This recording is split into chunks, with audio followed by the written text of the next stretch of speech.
Olá, pessoal, bem-vindos. Hoje a gente vai fazer uma análise bem específica, mas que revela muita coisa, sabe? Sobre como instituições nascem, sobre legado e sobre a velocidade com que uma ideia pode, de repente, virar realidade.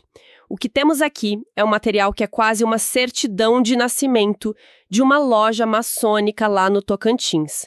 E a nossa missão hoje é entender como um evento marcante, que foi a morte de uma figura pública, acabou servindo de gatilho. Não foi um fim, foi o começo de tudo. E o que me chama a atenção de cara, assim, é a urgência. É quase um reflexo, sabe? A gente vai ver uma transição do luto para a construção que acontece em questão de horas. Não é nem semanas ou meses. E não é uma construção qualquer, feita de qualquer jeito. Cada passo parece ter sido muito bem pensado. Especialmente o simbolismo das datas, a escolha de uma filosofia de trabalho. Isso diz muito. É uma aula sobre como transformar a memória em um projeto com propósito. Ok, então vamos começar a desempacotar isso. A história começa num dia bem específico, 4 de julho de 2023. Foi quando faleceu José Wilson Siqueira Campos. O nosso material aqui descreve ele como o criador do estado do Tocantins. Então, uma perda enorme para a região. E a gente pensa que a história para aí, no luto. Mas não. Definitivamente não. É aí que a coisa muda. O ponto de virada acontece logo no dia seguinte, 5 de julho, durante o funeral dele. Pensa no ambiente. É um momento de despedida, de fim de ciclo, né? E é exatamente ali que um dos maçons presentes, André Varanda, tem a ideia. Ele vira para outros colegas que também conheciam o Siqueira Campos e lança a proposta. E a proposta é super direta. O texto até traz a citação dele, olha só. Nós poderíamos criar uma nova loja maçônica com o nome de Siqueira Campos, a fim de homenagear com justiça o ex-governador que tanto ajudou o desenvolvimento da maçonaria no Tocantins. E a reação, segundo o texto, foi de ser imediatamente abraçada. Nossa, isso me parece incrivelmente rápido. Num funeral. Exato. E essa velocidade é o primeiro grande ponto aqui. Psicologicamente, é uma forma muito poderosa de lidar com o luto. Em vez de se paralisar com a perda, o grupo canaliza aquela emoção toda, a tristeza, a admiração, para algo construtivo. É um jeito de dizer, ele se foi, mas o trabalho dele não vai morrer. A criação da loja vira uma continuação do legado. Uma forma de manter ele presente de um jeito ativo. Ativo, perfeito. Não apenas na memória passiva. E essa energia, pelo visto, se espalha muito rápido. O que acontece depois que a ideia é abraçada? É mais rápido do que a gente imagina. E a ferramenta que eles usam é super moderna, o que é um contraste interessante, né? Eles criam um grupo de WhatsApp. Ali mesmo. Ali mesmo. E a partir desse grupo, a coisa engrena numa velocidade impressionante. Em umas 2 semanas, eles já tinham um quadro fechado de 21 membros fundadores. Uau! 21 pessoas comprometidas com um projeto que nasceu há 15 dias. Isso mostra uma sintonia muito grande. E com o grupo formado, eles precisavam da primeira reunião oficial. E é aqui que a história fica realmente interessante. Porque a data? A data não foi aleatória. De jeito nenhum. Eles poderiam ter escolhido qualquer dia, mas não. A data escolhida para a primeira sessão foi 1º de agosto de 2023. E por quê? Porque era o dia do aniversário do Siqueira Campos. Ah! E isso não é um detalhe. É o centro da narrativa deles. Pensa na simbologia. A ideia nasce no funeral. Um símbolo universal de fim, de encerramento, e o primeiro ato concreto, a fundação, acontece no dia do aniversário, o símbolo universal de nascimento. Então eles estão criando um ciclo. Da morte para a vida, do fim para um recomeço, é como se o fim da vida do homem fosse, na verdade, o começo da vida do legado dele através da loja. Exatamente. É uma jogada de mestre em termos de identidade. Desde o primeiro minuto, eles estão contando uma história poderosa. Para eles mesmos, inclusive. A identidade da loja não está só no nome, está entrelaçada no próprio calendário, no ciclo de vida e morte do homenageado. Fantástico! Então eles têm o nome, as pessoas, a data simbólica, mas uma organização assim precisa de mais, né? Precisa de uma filosofia. Como é que eles definiram isso? Ótima pergunta. Eles não queriam ser só mais uma loja maçônica. Eles fizeram uma escolha bem deliberada, bem estratégica. Adotar o rito brasileiro. Certo, vamos dar uma pausa aqui. Para quem não está familiarizado, o que exatamente é um rito na maçonaria? Pensa assim, a maçonaria é como uma plataforma, um sistema operacional. Um rito é tipo um programa específico que roda nessa plataforma. É uma escola de pensamento, um currículo. Cada rito tem seus próprios rituais, suas cerimônias, suas lições. A estrutura básica é a mesma, mas o conteúdo, o foco, a abordagem, tudo isso muda. Então, escolher um rito é escolher a personalidade e a missão da sua loja. Entendi. É como escolher uma especialização na faculdade. Faz sentido. E por que o rito brasileiro? O texto dá alguma pista? Sim, e são duas razões bem claras. A primeira é estratégica, bem prática. Nenhuma outra loja em Palmas, que é a capital, trabalhava com o rito brasileiro. Ou seja, ao escolhê-lo, eles garantiam uma identidade única na cidade. Seriam algo novo, distinto. Uma jogada de posicionamento. Certo.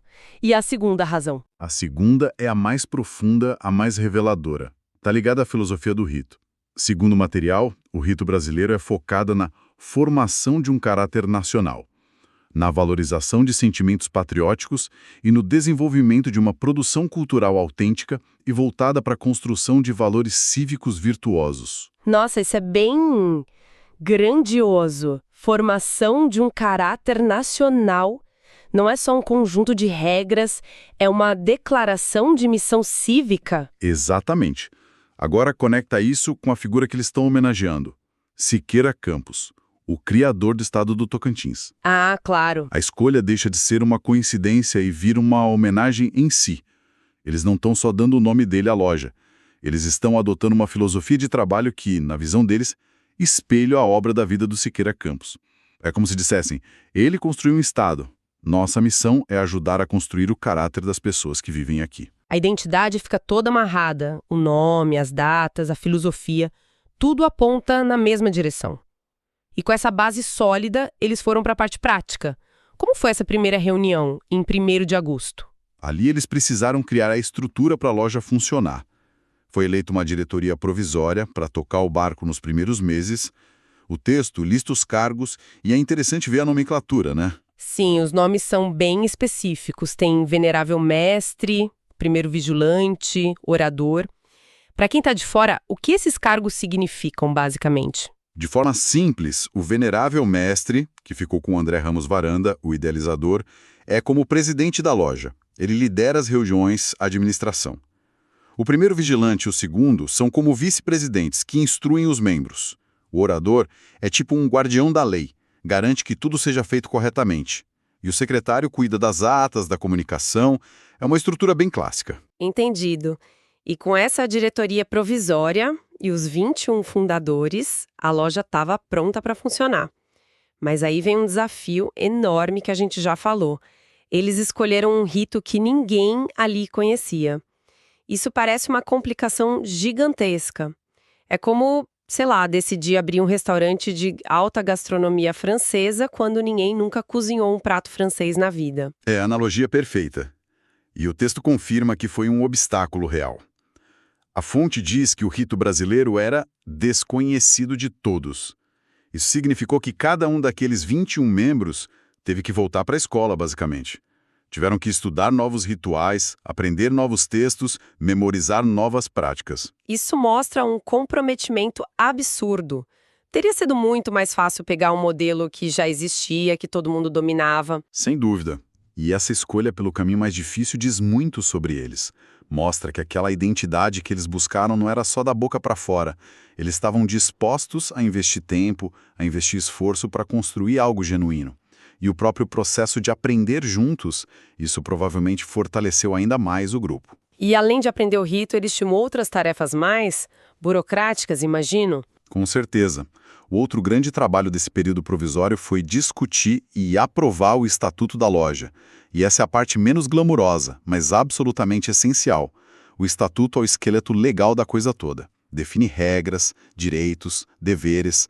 É o que transforma uma ideia num negócio que funciona. Certo.